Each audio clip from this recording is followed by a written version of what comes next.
There is a jar sitting on a shelf in a farmhouse kitchen in Lancaster County. It has been sitting there for 11 years. It was sealed in 2013. The woman who sealed it is 84 years old. She says it will outlast her. She's probably right. That jar contains something her grandmother made every autumn without a recipe, without a timer, without a single product from a grocery store. And what's inside that jar is worth more today than almost anything on a supermarket shelf. Before this video ends, I'm going to show you number 1 on this list, something that sold for $47 a pound at a specialty food market in New York last month. Something your great-grandmother made every year in an afternoon, for free, from ingredients that grew in the yard. I'm not going to tell you these are lost secrets. They're not lost. They're sitting in farmhouse kitchens across Lancaster County and Holmes County right now. The only thing that's missing is someone passing them down. You already know these things.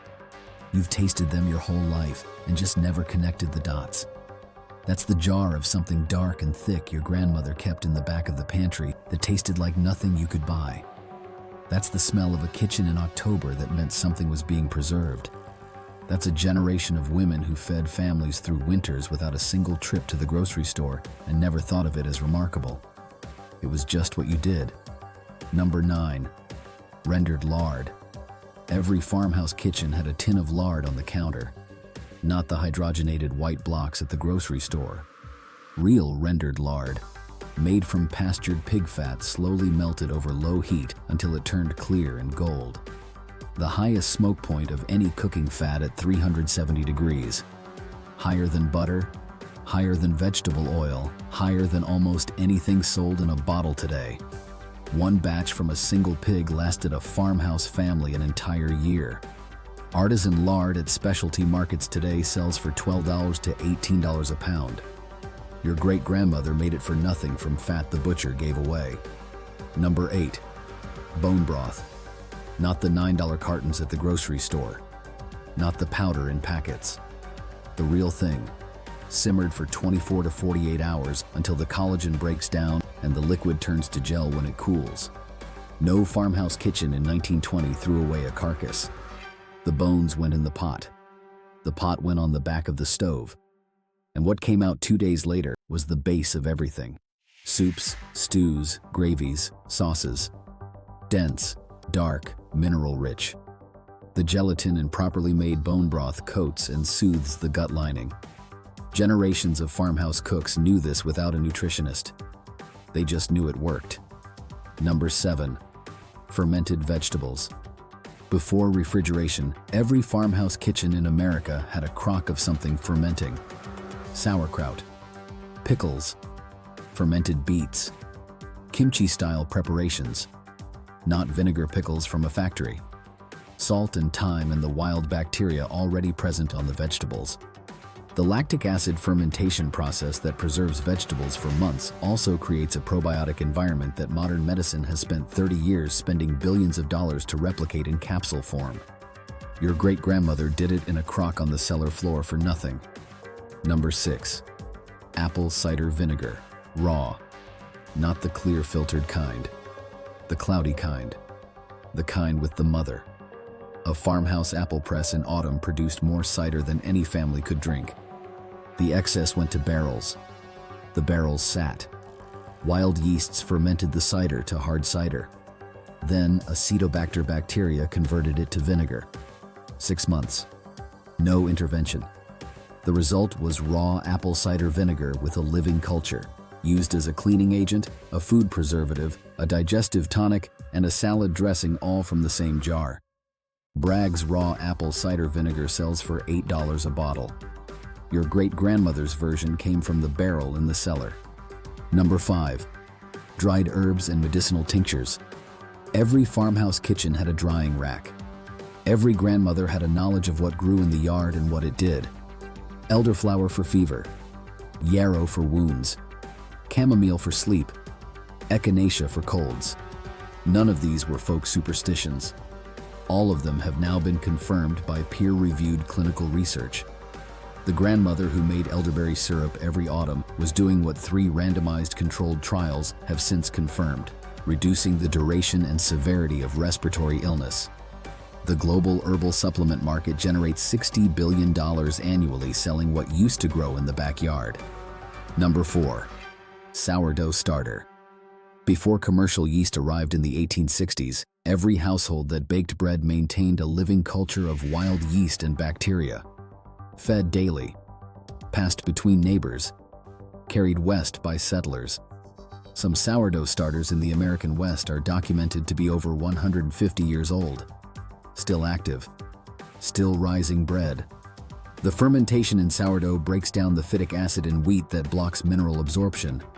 Real sourdough bread is more nutritious and more digestible than any commercial yeast bread ever made. Your great-grandmother knew this. She just called it bread. Number 3. Rendered tallow candles and soap. Nothing left a farmhouse kitchen. The fat from every animal that didn't become lard became soap or candles. Tallow soap, made from rendered beef or mutton fat combined with lye from wood ash, is one of the most effective skin cleansers ever produced. It does not strip the natural oils from skin the way synthetic detergents do. It lasts twice as long in the shower. It costs almost nothing to make. Artisan tallow soap at farmers markets sells for $12 to $18 a bar. Your great-grandmother made it from the fat she would have otherwise discarded. Number 2. Preserved eggs in water glass. Before the refrigerator, every farmhouse kitchen that had chickens also had a crock of water glass. Sodium silicate solution. Eggs, submerged in water glass, stay fresh and edible for up to a year without refrigeration. Not months. A year. The sodium silicate seals the pores of the eggshell, preventing the exchange of gases that causes spoilage. This was standard practice in every farmhouse kitchen in America from the Civil War through World War II. A generation later, nobody remembered it. Number 1. Wild fermented hot sauce and pepper mash. This is the one that sells for $47 a pound at specialty food markets in New York right now. Long fermented pepper mash. Chiles packed in salt. Left to ferment for months, sometimes years. The same process that makes Tabasco. The same process that makes Worcestershire sauce. The same process every farmhouse kitchen in the American South practiced from the 1700s onward. The fermentation transforms the heat of raw chili into something deeper, more complex, more alive. The acidity preserves it indefinitely. A jar packed in autumn improves for 2 to 3 years. The woman in Lancaster County whose jar has been on the shelf for 11 years says hers is still getting better. She's probably right. The global food processing industry generates over $3.5 trillion annually. A significant portion of that revenue depends on people not knowing how to make at home what their grandmothers made at home. You can't sell someone a $9 bottle of bone broth if they know how to simmer bones for 24 hours. You can't sell someone a $47 jar of fermented pepper mash if they know how to pack salt and weight. The knowledge isn't lost. It just stopped being passed down. And that stopping was very good for a very specific industry. That's not a coincidence.